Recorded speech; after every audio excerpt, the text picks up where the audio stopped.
Good Friday morning and welcome to this week's episode of Finding God in the Dark. My name is Don Stevens. I am the pastor almost said my old church. Asbury UMC in Woodstown and St. John's UMC in Harrisonville. Jonathan? Yeah, yes, the risk of being a Methodist pastor. And I'm Pastor Jonathan Campbell. I'm the pastor at Lacey United Methodist Church in Forked River, New Jersey.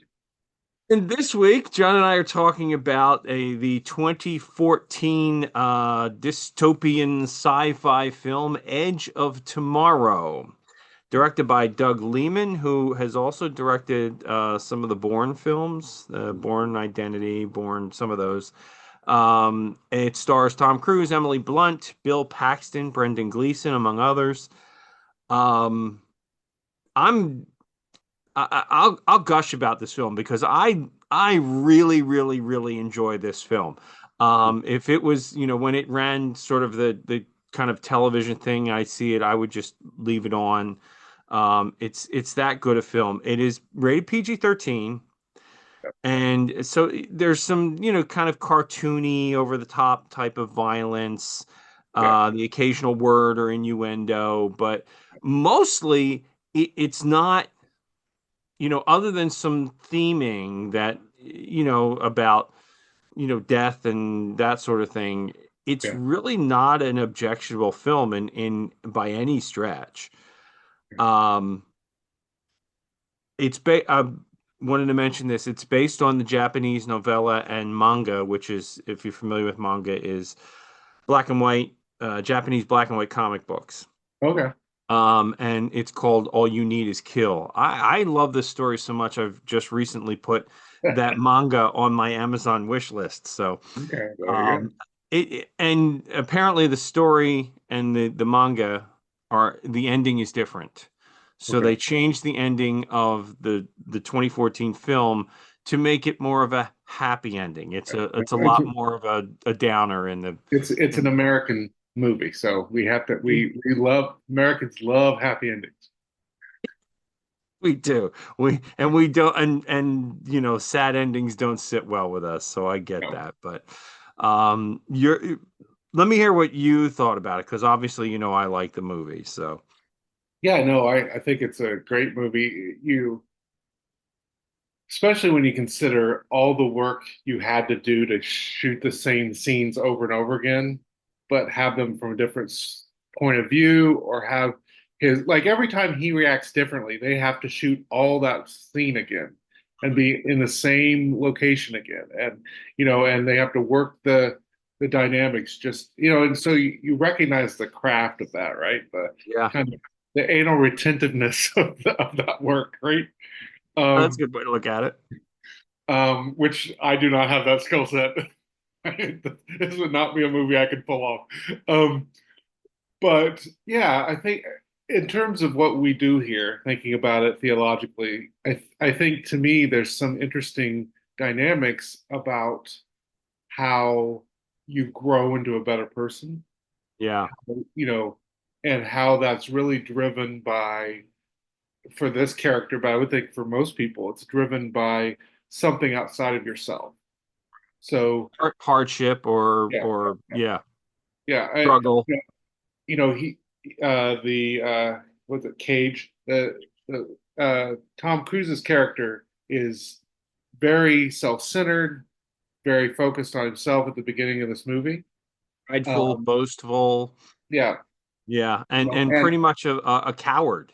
yeah, Um, and what really develops him is his relationship not only with the Emily Blunt character, but also the other characters. Like, you get a sense throughout the movie that he goes into deeper and deeper connection with just his platoon, right? He goes out of his way to help them in certain times, in certain settings, I mean,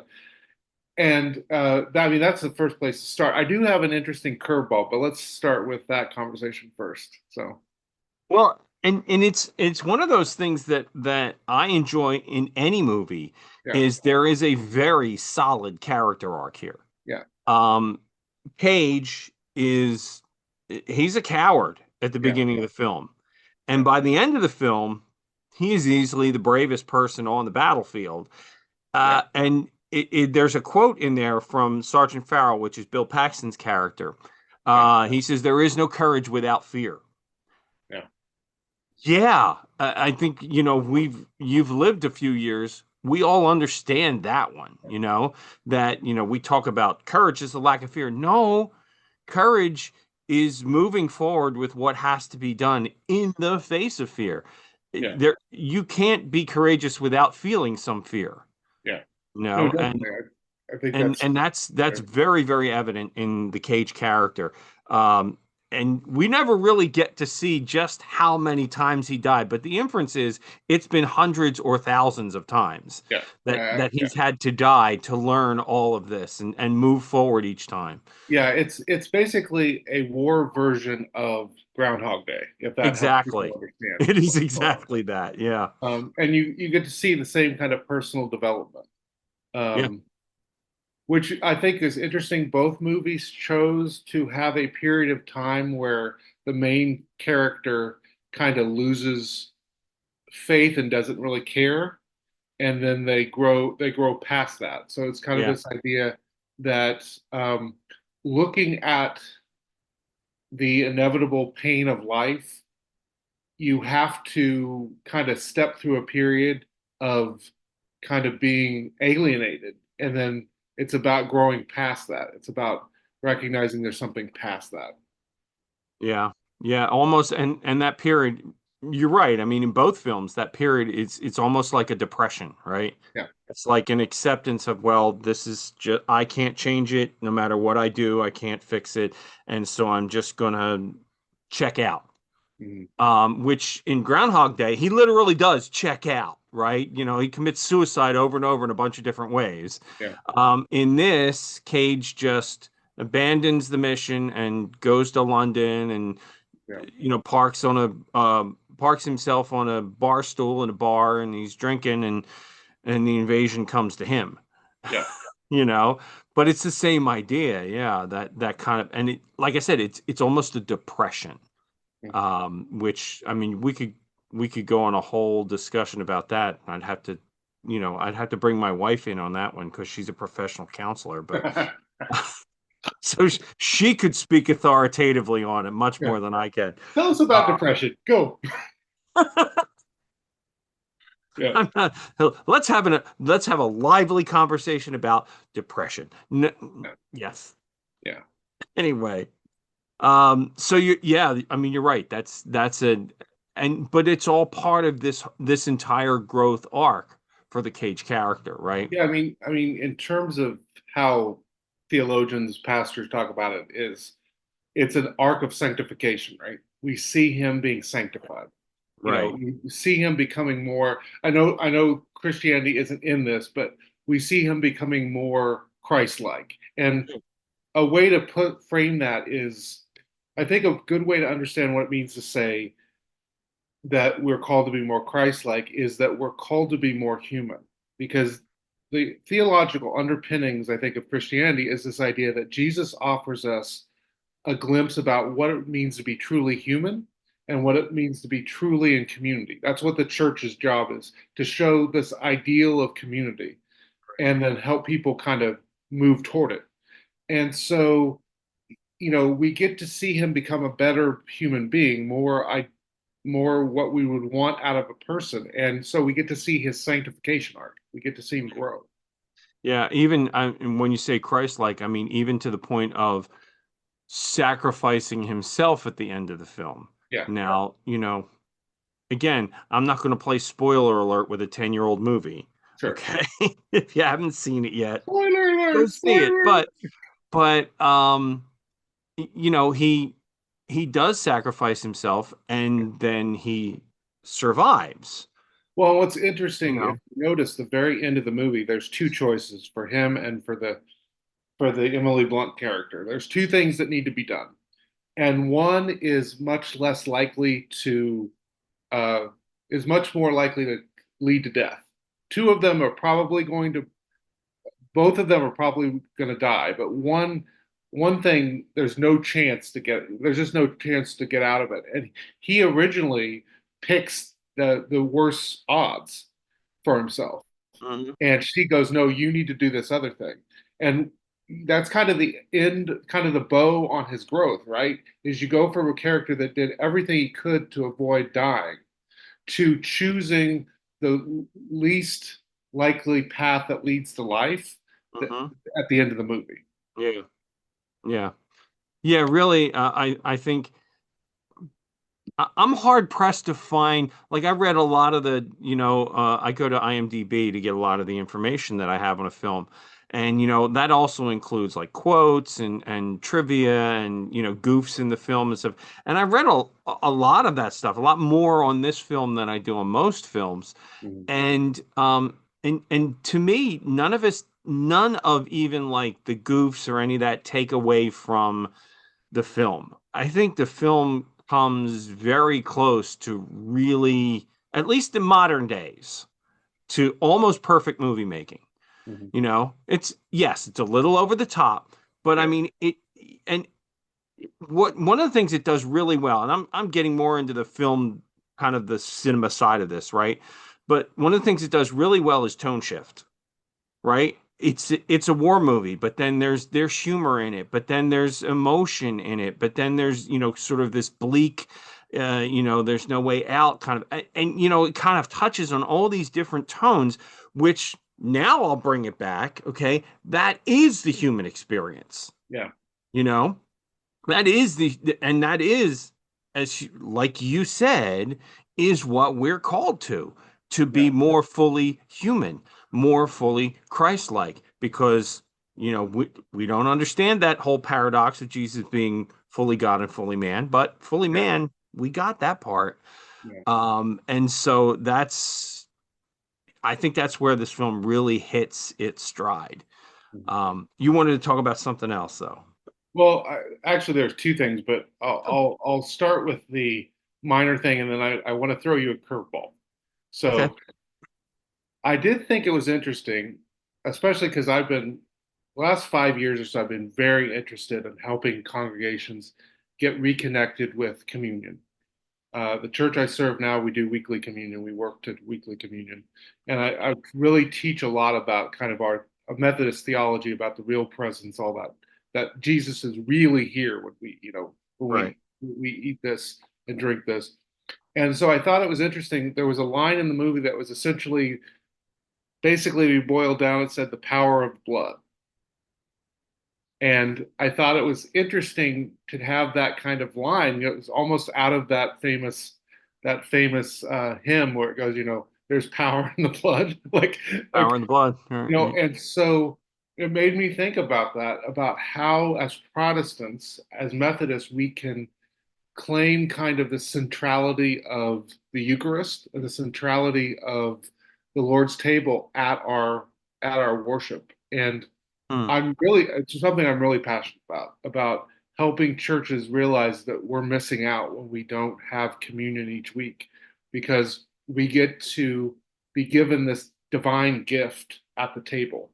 And I don't know, that kind of made me think about that kind of deeper thing about that image of the blood and the image of sacrifice and the idea that Jesus's death really does something, and coming to the table really does something, and how we can be comfortable in a very postmodern world, which is very skeptical of anything that can't be graphed on a on a graph or Right. seen in a video. Like, how can we help people become more comfortable with the reality that there's something deeper going on beyond just the material?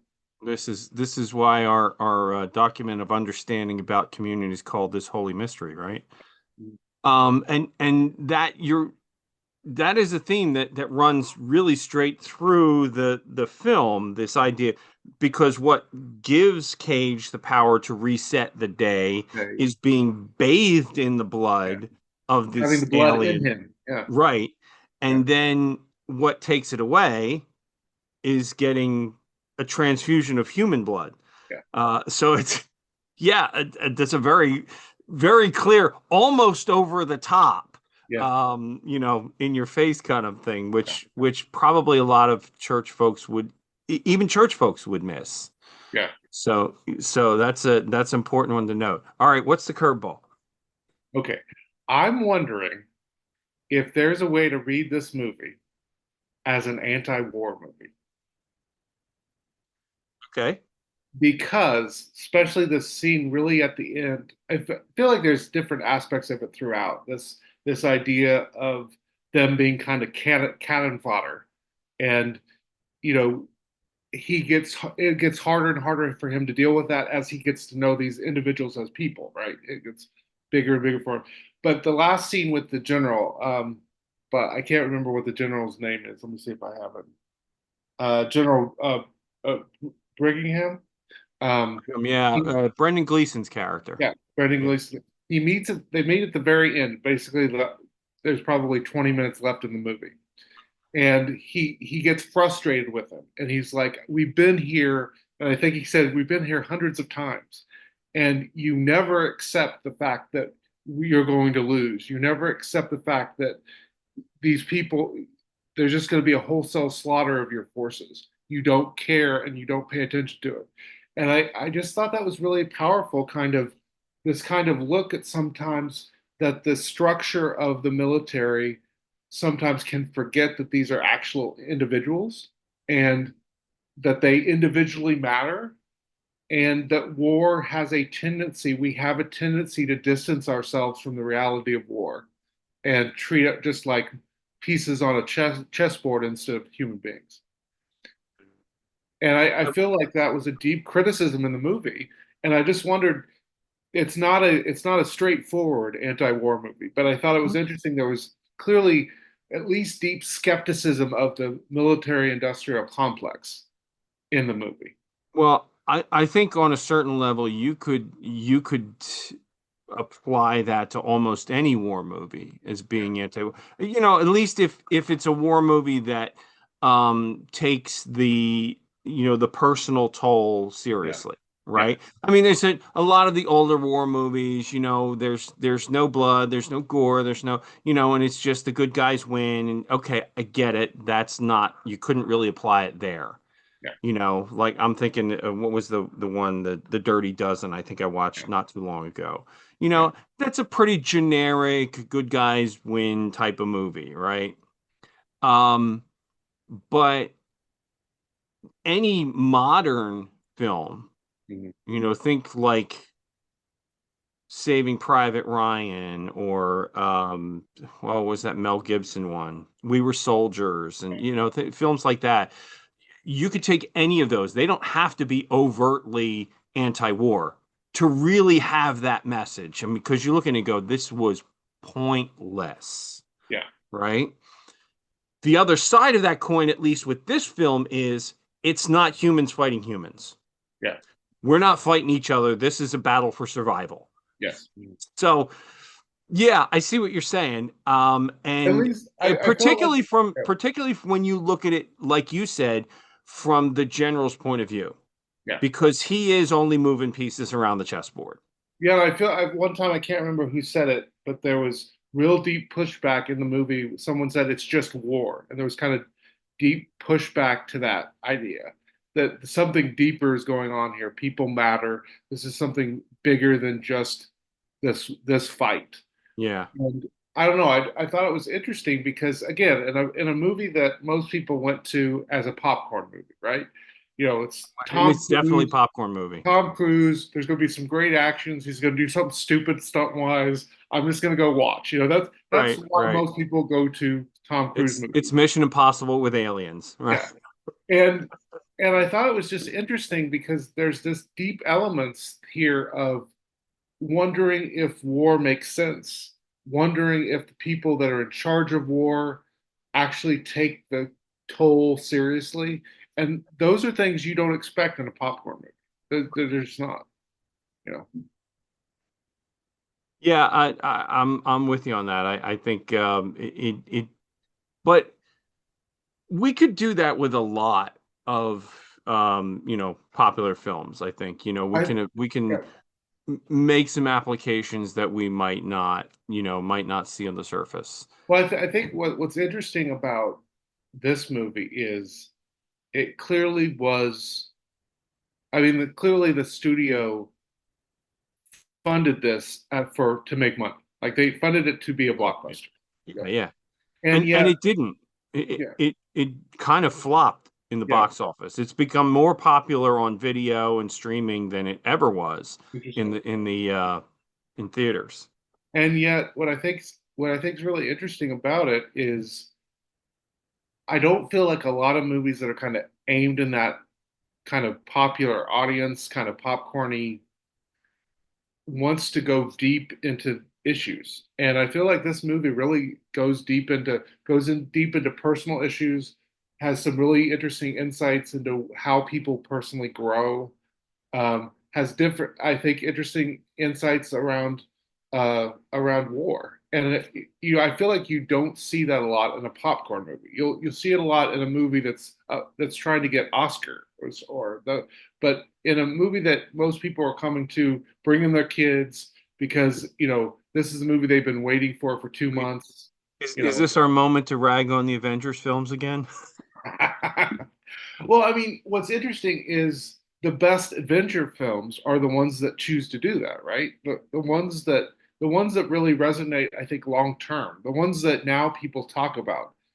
I feel like the two that you hear about all the time are Avengers Civil War, Avengers Endgame, and Black Panther. Those are the three that people talk about when they talk about what the best ones are. Those are the things they always come back to. And those movies are not just action movies. Those movies have real life questions in them. They have people that really are growing. They have deeply sad and poignant moments. And I guess to me, that's what I really like in movies, even if they're popcorn movies. I want to think. I want to struggle with something. I want to leave it more than just wow, that was a cool set piece. You know. Well, that might be a big difference between you and I, because I don't mind a big action flick with lots of eye candy. Yeah. I'm good with that. The first okay, I'm going to out myself. The first Transformers movie I thought was great. Most people hate that film. I thought it was awesome. Okay, I'm Okay, not going to judge you. I'm not going to judge you. I'm not going to. I'm not going to. I'm not gonna, I know. I know you wanna. I know. No, we all have guilty pleasures. You just Yeah, mentioned yours. exactly. And so I'm okay with that. But you're right. I do appreciate that a film can do both. And especially I think when this film does both. especially when it's not. I feel like it's not ham-handed here. I feel like it's really ingrained in the story. There are legitimate questions woven into the story naturally that pop up. Yeah, because those, the films where it is, I'll use your terminology, ham-handed. I think it's just, kind of they beat you over the head with an ideology. Yeah. Uh, Hey, you don't have to do that. I've been saying this about movies, particularly a certain big companies' movies recently. Like, don't sell me an ideology. Tell me a good story. Mm, If you want to weave your ideology into it, I can accept that. But yeah. start with the story.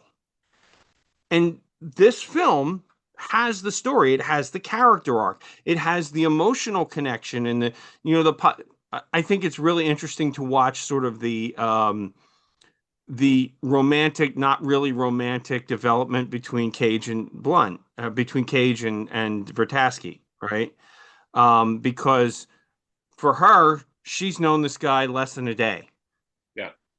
and yet he's lived with her thousands of days, Yeah. so it's really interesting to watch that dynamic. And I think that's one of the things, another thing that I is really well done in this film is the acting. Mm, Um, Particularly from, the growth of Tom Cruise's character yeah. and sort of the staticness, if I can use that word, Mm, of Emily Blunt's character, and how she's like she never changes, because for her it's the same day over and over again, yeah. and for him he's reliving the day, so he's lived, years basically at this point, Yeah. by the time we get to where you're starting to see this real emotional connection. Um, so yeah, I think it's well acted. It's got plenty of, CGI eye candy, which is makes me happy.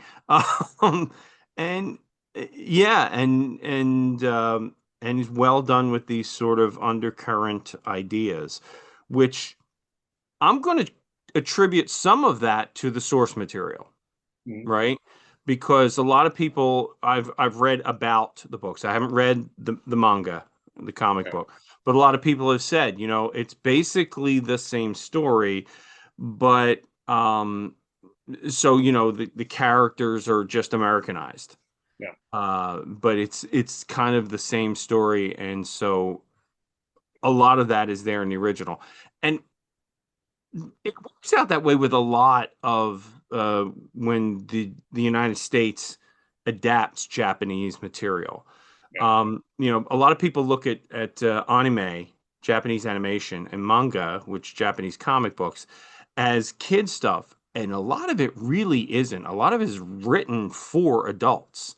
Well, Um, that leads me into something that I wouldn't mind getting your thoughts on is we talked about it really briefly, but why do you think it is that American audiences are so much more uncomfortable with difficult and sad and incomplete endings than European audiences and Asian audiences? Why do you think that is? I think, well, it's cultural, obviously. Obviously, yeah. It's a cultural thing. I think we are just we're attuned in our culture to that rugged individualism that, the good guy wins, the white hats win, and so we don't like it when the bad guy wins. We don't like it when the ending is not satisfactory, right? Yeah. I'll tell you though, there's a film out there, and it's a horror film. I'm not gonna make you watch this one, Okay, but thanks. there's a film based on a Stephen King novella called The Mist, Yeah. and the the novella ends with them kind of escaping. They're in an SUV. They're heading south. Yeah, I've Maybe seen they that. hear I've seen the a movie. little rate. Have you read it? I've seen You the read? movie. I haven't read the Okay, book. so that's how the novella ends, sort of on a cliffhanger. Yeah. The movie, Yes. Oh, I've seen the movie. Oh, okay, devastating. the movie's completely different and a very bleak ending. Oh, absolutely. And yet, One of the and hardest endings yet, I've ever seen. at least for me, Yeah. at least for me, one of the best Yeah. horror movie endings I've ever seen. Oh yeah, it's amazingly painful, but it's amazingly good. Yeah, I absolutely. It, it real well. Funny thing is, Stephen King, who, like I said, wrote the novella, when he saw the movie, he said, "I wish I'd written that ending."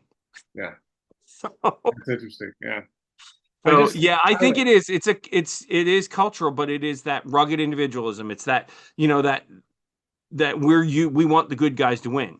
Of course, we always portray ourselves as the good ourselves as the guys. good guys. That's what people always do, right? I also think there's this deep thing in America that something positive is bound to happen. And maybe because Asian cultures and even European cultures are older, there's this deeper sense of time and the reality that there's Very not going to be possible. a Yeah. happy ending. There's always going to be something later. So it's okay that we end on a sour note, or it's okay that I don't know if there's an element of time because both of those cultures, Europe and Asia, predate American culture by 1,000 years or more.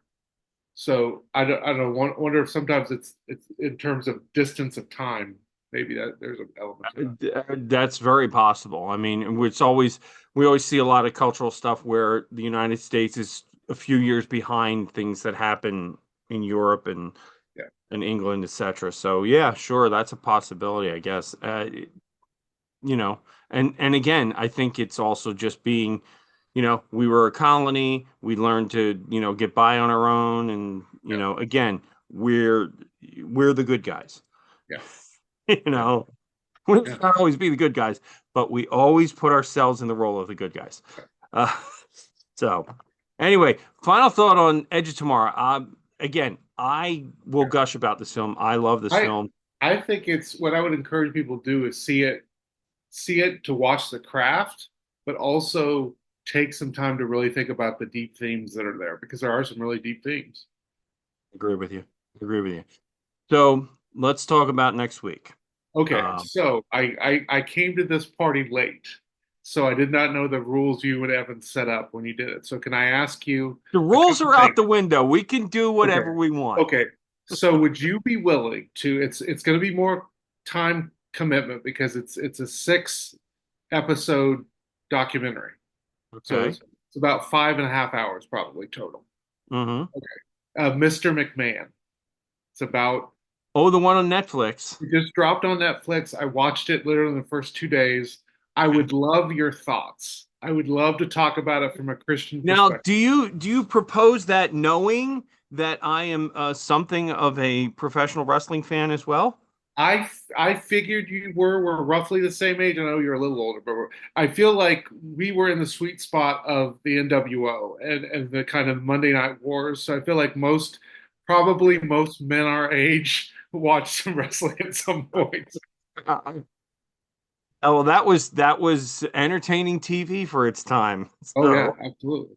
sure, I'll watch it. I was it was kind of on peripherally on my list anyway. So cool. I think, I mean, there's a lot there, and we could, I'm not suggesting we do it for 6 weeks, but I think it would be interesting to talk about it from just a Christian ethical perspective because there's just so much there about him, about his family, about the corporation that developed around him, and I'd be interested to get kind of have that discussion. I'm interested to watch the film because my my sense of it is he was, on TV playing the bad guy, the Yeah, CEO bad guy, and yeah, that behind the scenes, he actually really was the CEO bad guy. So don't give it away. I'll yeah, watch it. yeah, absolutely. So that's cool. So this week, friends, we're gonna watch the Netflix docuseries Mr. McMahon. Um, Invite you to watch that with us, and we'll talk about it next week. And until next week, keep on finding the good. Oh boy. No, Gotta get the no, catchphrase, man. Gotta get it it. has been a long week. Try it again. Until next week, friends, keep on finding God in the dark. We'll see you all then. Bye. Thanks for watching the Finding God in the Dark podcast. If you're enjoying these discussions, please consider hitting the like button down below or subscribing to follow along. We put out weekly episodes on Friday mornings, and we are so glad that you're finding this discussion of theology and film entertaining enough to follow along with us. Take care and God bless, friends.